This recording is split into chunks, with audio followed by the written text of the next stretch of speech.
Trauma Therapist Podcast, episode 506.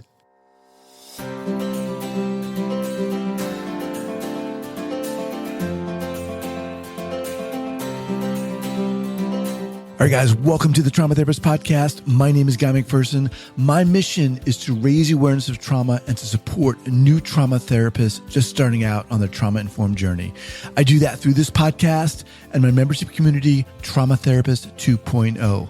If you're a therapist of any kind, interested in learning about trauma, and you're looking for support and inspiration, I invite you to check out Trauma Therapist 2.0 by going to traumatherapist2.com. That's traumatherapist, the number 2.com. All right, let's get started. All right, folks, welcome back to the Trauma Therapist Podcast. I am very excited to have as my guest today, Cheryl Price. Cheryl, welcome. Thank you. Great to be here. All right. So Cheryl is a clinical counselor and trauma-informed relational art therapist with experience in private practice, agency, and school settings. She has a strengths-based, non-pathological approach to working with mental health issues, and she's worked as a senior residential social worker in a therapeutic unit for severely abused children. Cheryl's passionate about raising awareness of human trafficking and the provision of effective therapeutic services for survivors. All right, Cheryl, obviously just a little bit about you, and things will unfold as we get going here. But before we start and dive in here, share with our listeners where you're from originally and where you're calling from now. Okay, so I am from a place called Truro, originally in Cornwall in the UK, so right down the bottom of Cornwall. And I am now in Caslow, BC. So a tiny little mountain place in Canada. So, yeah. Wow. Awesome. All right. So let's dive in here. How did you get drawn into this field? Tell us that story. Okay. Really hard to put into a nutshell, Guy. It's just like it's so long, you know, I feel like I've been on this planet a long time. So, but originally, you know, I was in care work from age 19. And I was as a residential social worker working in a therapeutic unit when I was in my early 20s. And I got drawn into it because, you know, now on reflection now, because I think my own trajectory of my own life, you know, my own trauma that I was holding drew me into wanting to help other people. So in a sense, I didn't know what I knew now, but my heart was just to help people work through stuff. So from a young age, working with children, you know, with severe sensory delays, severely traumatized children, that drew me in and has helped me there. May I ask what type of trauma you experienced? It was a lot. You don't have to answer that if you don't want to, but yeah, a lot. I'll put it down, the essence of sexual abuse. Okay. So you, like you said, you didn't really, maybe weren't conscious of it, but you were drawn to helping other people. So what happened? You started working?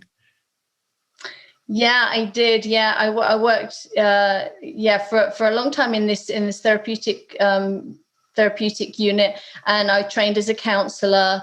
I did lots of community work, lots of, you know, different, and then I worked with teenagers. It was interesting for me going from working with young children in the therapeutic unit to then working with teens, because I could then see, well, you know, if they're not given the help that they need at a young age, look at what happens in teenage years. And so I've had this privilege of working with both age groups, and then, you know, now I'm working much more with adults as well with trauma history. So yeah.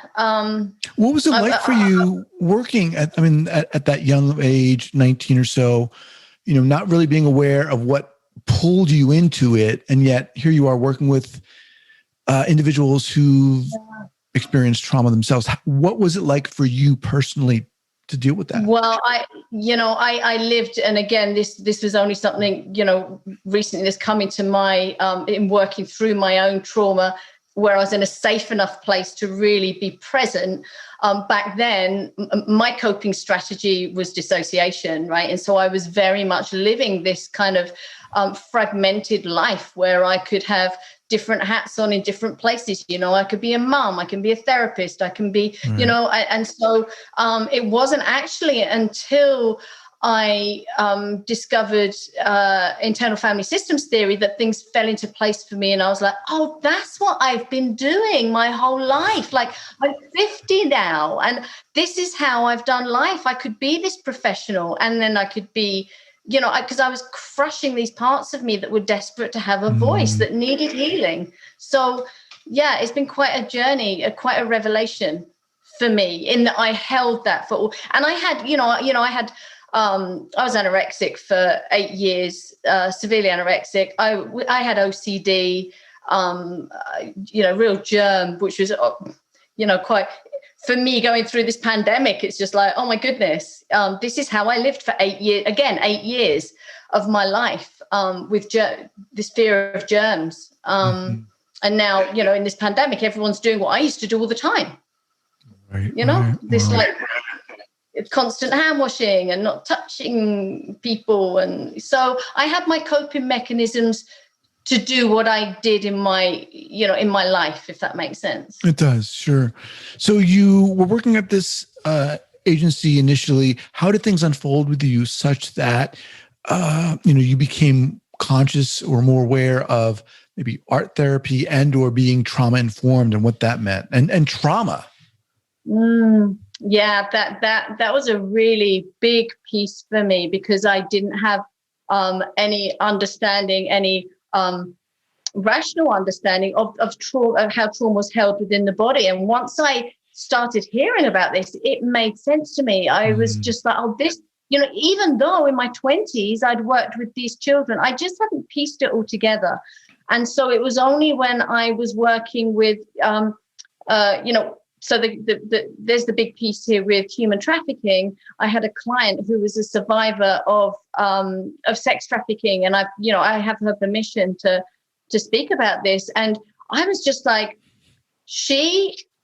not everything. There is not words for everything, right? Like I'm sitting in this therapy, and I had creative intervention. There's different things, but there was something, and I just couldn't find what it was. And then when I started having body memories myself of early trauma, it just all fell into place at the same time for me.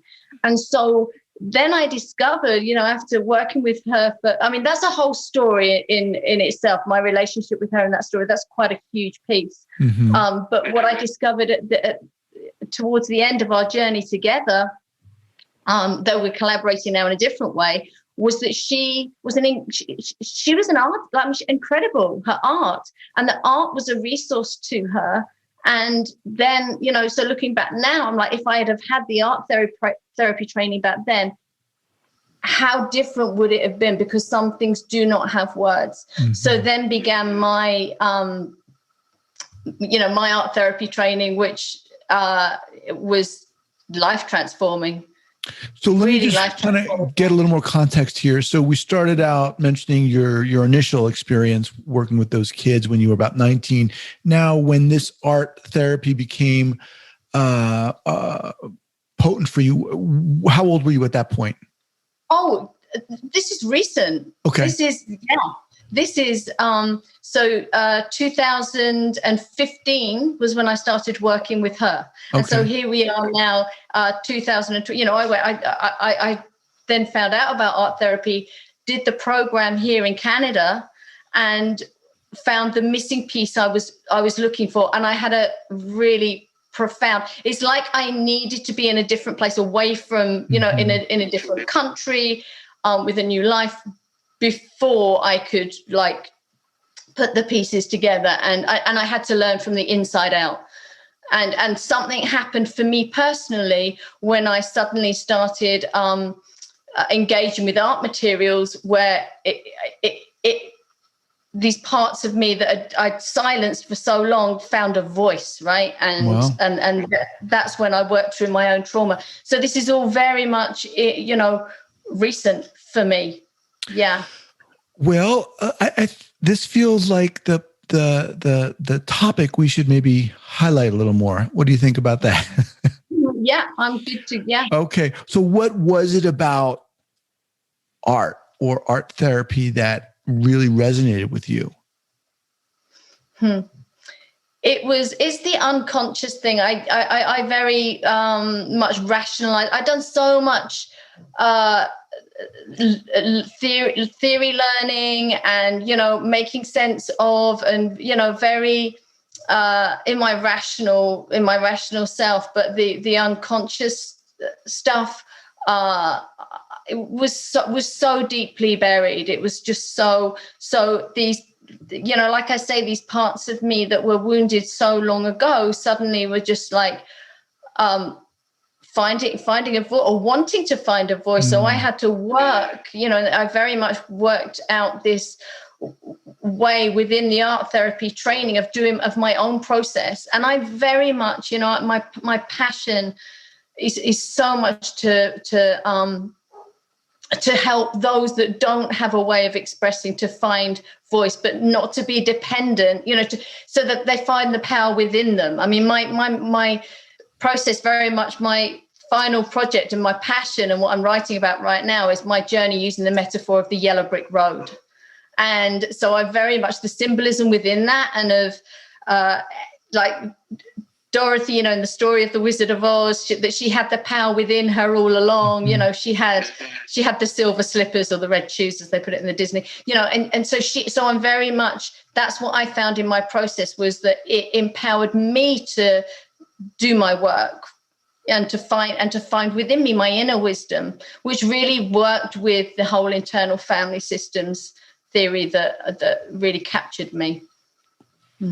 Prior to realizing this, I mean, it sounds pretty interesting. I don't know, I can't really think now if I've had an epiphany like that, that's analogous to that. But I mean, I could just imagine how did you come across art therapy and you were like, oh my God, this is it? Did you have a therapist yourself who was working with that? No, but I did recall when I was doing my counselling degree in the UK, that we had an expressive arts therapist come and do some training with us, and she talked about specifically art therapy, but we did some training with her, and the particular way that I watched, because we did this within a group situation, it was kind of our experience of group therapy, and I did sand tray, and I recall at that time something in my body felt different. It was different and it was uncomfortable, and I swore at that time, I was just like, I am never going to do anything with express creative interventions. I want nothing to do with it. I want it all to be rational. I want to sit and talk. I'm a talker. I don't. And so this I remember. And so when the art therapy, when this came up, and this client of mine, with the art therapy and looking at it, I was just like, no, this isn't something that. So I had a real discomfort with it. But it held my freedom, and that's why I'm so passionate about it now, because I believe it holds such freedom, because now I know that trauma is held in the body, and art therapy gives this safe way of working somatically, with trauma. It works, and I'm passionate about how I'm passionate about integrating it into my work, because I find it, because I've found it myself to I'm now a whole person. I'm not fragmented. I'm whole, and I've built my road. And I literally built the road. Specifically, I kind of want to dive in here a little bit. How did it work for you? What specifically worked for you? I know these things are oftentimes hard to put into words, but what was it about doing the art, or the way it was presented to you, that allowed you to not only free up, but kind of consolidate these different disparate parts in a sense. Mm-hmm. Well, part of the training was giving us space to, very much, as with counseling training, you go through your own process, like with training to be a counselor, you have your own therapy here as part of becoming a counsellor. It's the same with art therapy. We were given time each week to have our own process with art. And within that time, we were given the freedom to listen to ourselves and what did we need to do in that moment, like what so rather than it being strategies or techniques, which of course there are, and of course there's directives we can give as art therapists, but I'm very much my bias is towards spontaneous, because I found for me it's like I began to trust myself rather than someone else being the expert, and then you get this kind of therapist client thing going on. It's just like it's empowerment. It's like listening to my body, and then connection. This connection with my body, and then connection with the art. So I would find what do I need, and I found all different ways. I went from not being able to. When I first began touching art materials, I became dysregulated. Like it really dysregulated me, the sensory experience, and that it triggered all sorts of memories for me. But then I found it empowering. I mean, it's really the images that I made. I did very much lots of really big art, and I very much was in that. It was done within the framework of, and this just happened organically within the classic kind of trauma treatment phases, right? So resources. So I would, probably my mid process, I was sort of surrounding myself with different resources that I made. I mean, I made a whole stack of cards, and again, this was very much within different parts of me finding a voice. So within the internal family systems framework of different like protector parts and exile parts, and and then I made a big resource book of all different. I found healing in nature, so I would do lots of nature art, and so that it was very much. Excuse me for interrupting, Cheryl, but was this in collaboration with a particular therapist, or while you were going through this training? So I did a lot of work on my own, like in my own time. Wow. But we had, as part of the program, we had some space so that there was a group of us with a facilitator. So they're showing, and it was a wonderful part of the program. So we had a different facilitator on year 1 and then year 2, so that we were seeing the ways different art therapists work. Which was great for us to see, to have that demonstrated for us, because there is no right or wrong way, with anything. So what we would do is we'd have a couple of hours, like to make our art, to get into our own process individually, but within the same space, within an art studio. And then we would get into a group, and we would have time, if we wanted to process within the group with a facilitator to look at our art. So there'd be like, putting it up, or if it's 3D art, putting it there, and it's just like, what do you see? And the facilitator, therapist, however you want to word it, would encourage us to process. What do you see here? And that then we're seeing demonstrated how this works. Does that answer your? It does. Yeah, I appreciate that. I mean, this sounds really fascinating to me. I want to ask you the kind of classic question about art therapy, because, we have a lot of therapists listening to this, and I know a lot of them are going to be intrigued by you, what you're saying and your experience. So what do you say to people who are like, you know what, I'm not inclined that way, right? I can't draw. Yeah. Well, it's really interesting, because I am not an fine artist. I'm not trained in fine art. And it's interesting because, many people have trained as fine artists, and then they want to use that and become art therapists. I've come from being a therapist into then adding this, afterwards. So I came from that point of view. There's no, everyone is an artist. It's not about what it looks like. It's about the process. And that's so in a sense, when you go into, for me, I now find it a real privilege in the sense that I know for myself, I am not a trained artist, but I know the gift of art therapy, and I know what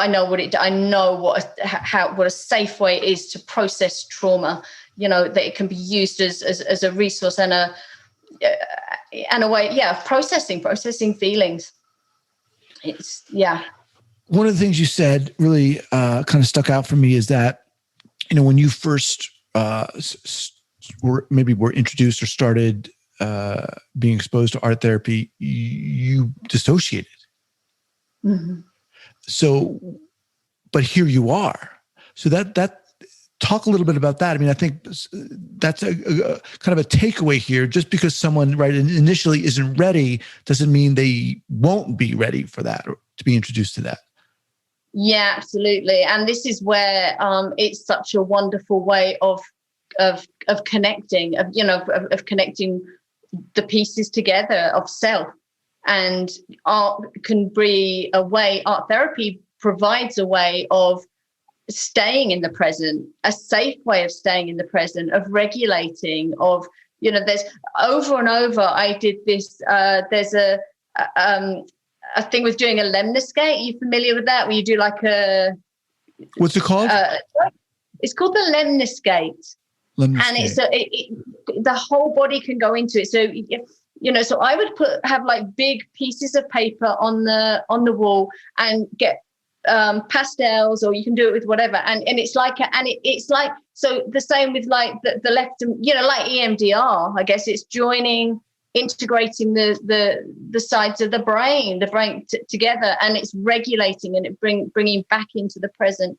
So I think that balance of knowing way of staying connected with your body and feeling disconnected, using art materials to come back to it, that's where it can be a resource, but also a way of releasing trauma of like, I would paint with my hands when I was, there's no kind, whatever, or work with clay. It's just so engaging. There's something about being connected with the art materials that helps you stay connected with self. Yeah. I know this is a tough question to, again, put in a nutshell, but give us a brief idea of how you might work with someone, how you might introduce them to art therapy. Someone, a client who's experienced known trauma. How, and I know this, everyone's different, but what are some things you might do? Mm-hmm. Yeah, and that is the really important piece, is that everyone is such an individual. And for sure, sometimes I've worked with people who want to make art, be doing things while we're talking. They want to talk. Other people might want to we might talk about something. They might want to make art at home and bring it in and process it. It's like, this is what I did at home. But there's also that place of being, again, where is someone in that moment? What do they need? What do they need to do? Them being the same as I did, because I've walked this path myself. It's like, what do I need right now? What do I need? Do I need resourcing? How am I connected with myself? And again, that's where I very much integrate internal family systems theory of this, like, am I in my core self? That to me is part of the grounding, grounding in the present of like, am I feeling calm, curious, connected, all those 8 C's that I talked about. And if I am, then can I, and it's that thing of can I process trauma a little piece at a time? What do I need to do? And just doing unconsciously, making art as feeling led, and noticing, am I still feeling regular? Checking in. Am I still feeling regulated? Am I still here? And then looking at it, standing back and looking at it. That's how I would work with someone, and then perhaps pulling all the pieces together at the end, which is very much my process. After a year, I had so much art, and I knew what I needed to do, and I cut it all up, and I made one big piece with my one integrative piece, which was very symbolic of my journey. I did that like a collage. It was huge. I cut it all up, and I made it was a wing. I made a winged maiden. She was so a lot of my, like, as I call it, trauma art. was she had no arms. This person I kept drawing had no, a younger me. At the end, I called her the Winged Maiden, and I cut up all my art into like feathers of wings, and she was huge. And then at the end of year 2, I built a yellow brick road, and it had 500 bricks, and it was, I think, 40 feet long. And I walked on it. I symbolically walked on my yellow brick road, and it was very powerful. It's a very, and again, I cut up bricks. I cut up all these bricks one by one, all my old art. So that's the final piece. That to me is phase 3. If you're looking at it through the trauma treatment, the 3 phases, this will be the final, this sort of integration, and here's my road. I still have it. What I really appreciate about you and what you're saying is it sounds like you're really creating through yourself and through the art therapy and even IFS, creating this space that's very allowing and empowering. That's what I'm getting, and that feels very safe to me and honoring of the client, that person sitting right in front of you, honoring their own journey. And it sounds like it's really coming because you've walked that journey yourself too. Yeah, absolutely. And I know that the keys for me were connection and compassion, and I learned kindness towards myself through, others being kind to me. And that's what I seek now to offer is a space, holding a space for someone to connect and learn self-compassion, because you can have all the compassion from somebody else, but unless you have it for yourself, it's very difficult to move forward in life, isn't it? That's my belief. Let me ask you, kind of as we wind down here, can you share with us, Cheryl, one of those early kind of clinical, errors you made or mistakes you made, however you want to word it, and what you learned from that? Mm-hmm. Yeah, I think my belief was that someone needed to really trust me, and I remember a supervisor saying to me early on that I was working harder than my clients, and that isn't how it needs to be. So it's just that kind of, now very much I'm realizing that the important thing is for me to facilitate a space where someone can connect with themselves. This is, I totally believe in this thing of co-regulation and the importance of the therapeutic relationship, and very much how that needs to be authentic. But ultimately, it's a person's connection with themselves. So I think my error would be more focused. I was more focused on them connecting with me rather than with the essence themselves. Does that make sense? It does, and it's really interesting. I think you're kind of articulating something that I haven't talked really too much about on this podcast. So you're kind of distinguishing between the relationship between the therapist and client, and between the client and themselves, making sure that if I'm hearing you correctly, making sure you're creating a space such that the client really is able to connect with and trust themselves. Yeah. That's pretty cool. Self. Yeah, because they might not even know that core self. And that's where I bring in IFS, right? Because it's that core self, their inner wisdom, yeah. Interesting. Awesome. All right. I know there's so much more we can talk about, and I'd love to have you back at a later time. But as we do wind down here, can you share with us a go-to book, one of your go-to books, whether trauma related or art therapy related or not? Yes, I can. I have here Rupi Kaur, Homebody. Rupi Kaur, okay. Rupi Kaur. But I just picked this up just before, because I don't know if I can put this one down. The Boy, the Mole, the Fox, and the Horse by Charlie Mackenzie. It's a wonderful, wonderful book for all ages. So that's another one that Okay, well, I'll have both of those listed here at the traumatherapistpodcast.com. Awesome. Well, Cheryl, you are awesome to speak with. I'm so glad you took the time to share your journey and your inspiration. I love it. I really appreciate it. Thank you, Guy. It's a real honor to be here. Very grateful. I appreciate that. All right, have an awesome new year. Thank you, Guy. All right, take care.